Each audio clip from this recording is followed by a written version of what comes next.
if you are an older people, congratulations, because this video is for you.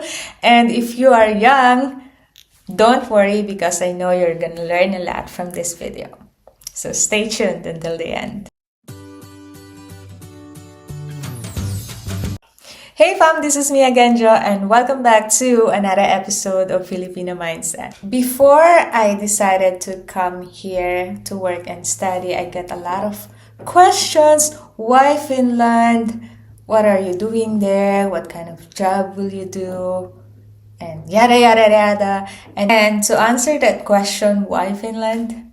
Why not Finland? When this opportunity first presented to me, it's really a mix of emotion, because I know in myself that I would really want to work and study for free in another country. And I remember I applied for a scholarship in my dream country, didn't get it, still happy about it. And yeah, because everything happens for a reason. And I realized that most of us, we don't like to share the things that we feel like we're not successful of, like we didn't get it. But I feel like, yeah, it's okay to share it, even if you didn't get it, because that's the reality. Not all the things that you want will be beneficial for you, or will be good for you, or you will get it, things like that. So when I got this opportunity to come here to work and study, I fixed my eyes on the good things. Like, what can I get from it? Studying for free, check, things like that. And then I'm gonna learn one of the hardest language to learn, which is Finnish. So I thought that would be interesting. And yeah, living in the happiest country in the world, like who doesn't want that? Like everyone wants to be in a happy place.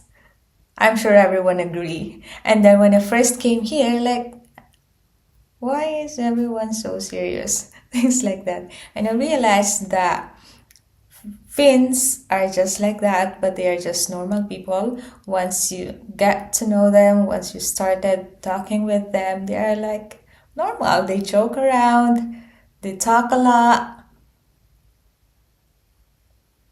they smile.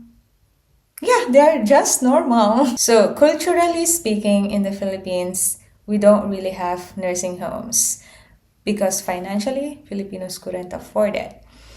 And it's really our culture to take care of our older parents or take care of the family who needs to be taken care of.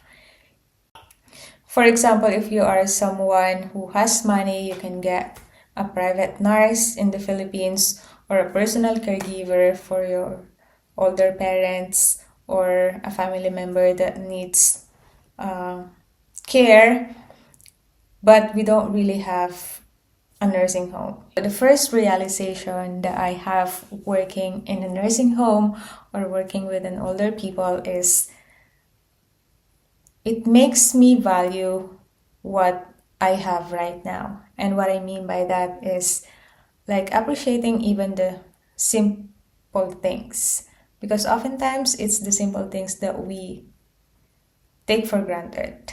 For example, going to the toilet alone, dressing on your own, and then walking alone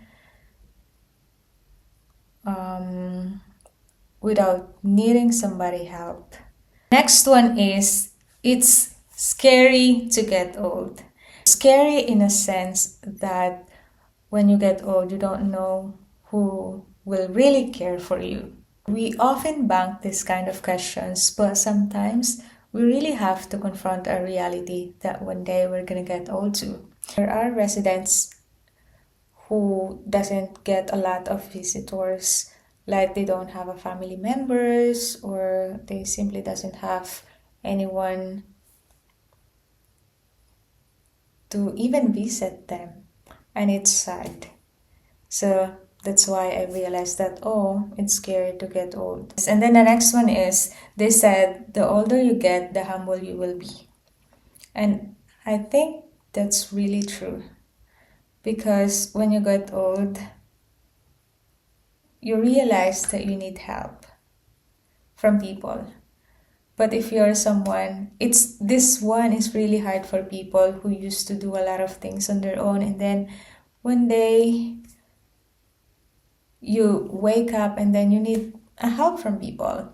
It takes humility to ask help from someone.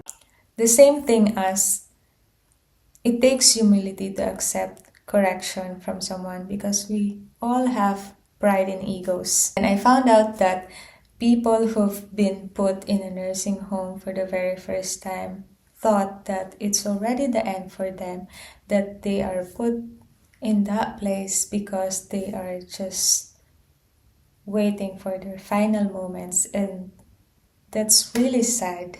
In here, people are more accepting. It's also good if you think about it, because you don't want your family member to have a hard time, so it's easier for you to let them go. But in the Philippines, even if it's just 1% for that person, for that family member to be alive or to be with us, let's say for example, we really fought for that 1% just so we could be still with that person.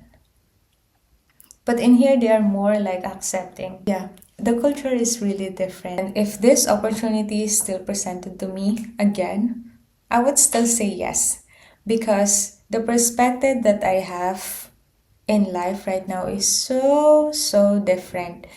Like, I know how it feels now to become an OFW. I know how it feels like to take care of people I'm not related to. And now I know how it feels like to live a double life. Like on my day off, I completely transformed to a different person. Like I wear nice things, I wear nice clothes, I go out, and then I put really nice nail polish because I really love it. And then at work, I have to poise. I have to take it out. And then when I go out, I have to use BMW, bus, metro, walk. That's how I live an interesting life. So this conversation is a bit heavy, but the good news is this is the youngest that we are, so we can still call our family, talk to them, and tell them that we love them, that we appreciate them. And that's all for today's video. Have a great day, fam. See you again in the next one. Bye bye.